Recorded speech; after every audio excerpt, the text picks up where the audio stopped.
My name is Sasha Sr. and I'm the owner of Bliss Skateboard Shop. We're located in Sandwich Town, so that's on the west side of Windsor on Sandwich Street.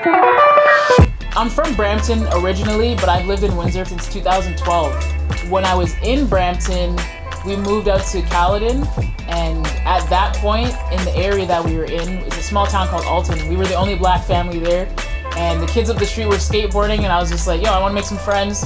So I just got a skateboard, started skateboarding, and that's where it started. I was about 13 years old when I did that, and I've been pretty much skateboarding ever since. So I saw the opportunity to open up a shop, and I just jumped at it. So basically we sell skateboards and skateboard accessories. So if you need skateboard decks, wheels, trucks, bearings, grip tape, we got lots of different graphic grip tape, hardware, different types of hardware, colored hardware, skateboard tools, lots of stickers. Obviously, skate shop has to have stickers.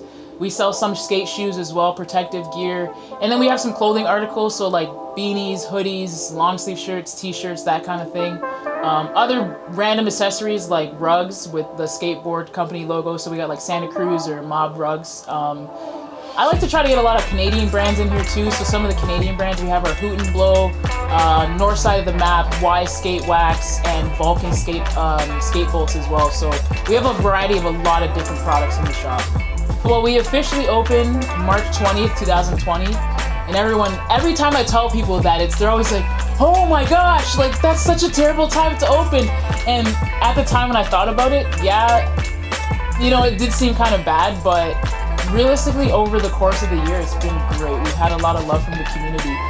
The reason I decided to open was Windsor didn't have a skate shop. It's something I'm passionate about. I was kind of bored on the weekends, and I said, you know what, I could do this. I could definitely run a skate shop on the weekends, hire someone for the weekdays, and that's what pushed me to do it, just the passion that I have for skateboarding. So that's why I decided to open.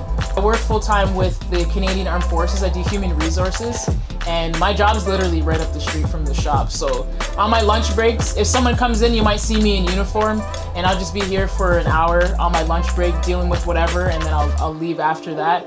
And then if I don't have anything else to do for the rest of the day after work, I'll just come back over and hang out here. Because when you're passionate about something, it doesn't really feel like a job. You know, you're just hanging out. You're just doing what you enjoy doing. So it doesn't feel like work after that. I actually stopped skateboarding for like 6 years. I had dislocated my ankle, shattered my tibia, broke a bone in my foot, tore all the tendons in my ankle. Like that, I was out for like 4 months. I was on crutches. So that put a pause on skateboarding for me. And at that point, I was like, maybe I should do something else. Maybe I should grow up and like do something else with my life. And I know there's a lot of skateboarders out there who probably had that same thought.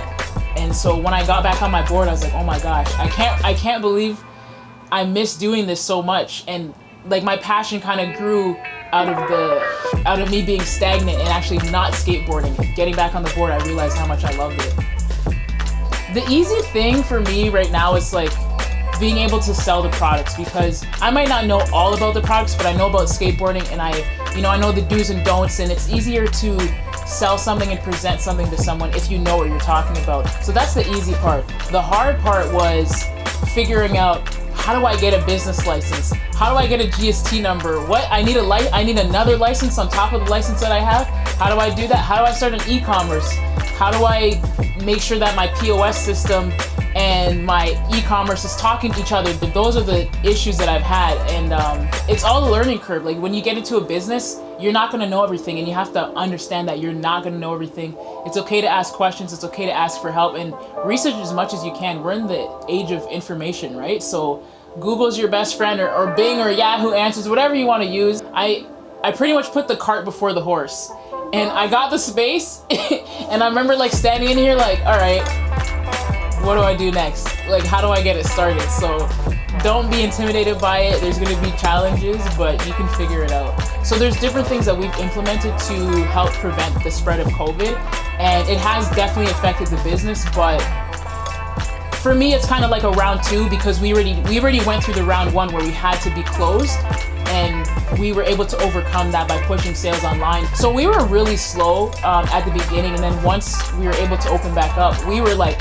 super slammed. There was one day I had maybe like 10 or 12 customers just back to back in the shop, just buying products. So that was awesome. And we were really busy over the summer, so that was pretty cool. And then now we're starting to slow down again because the cases are rising.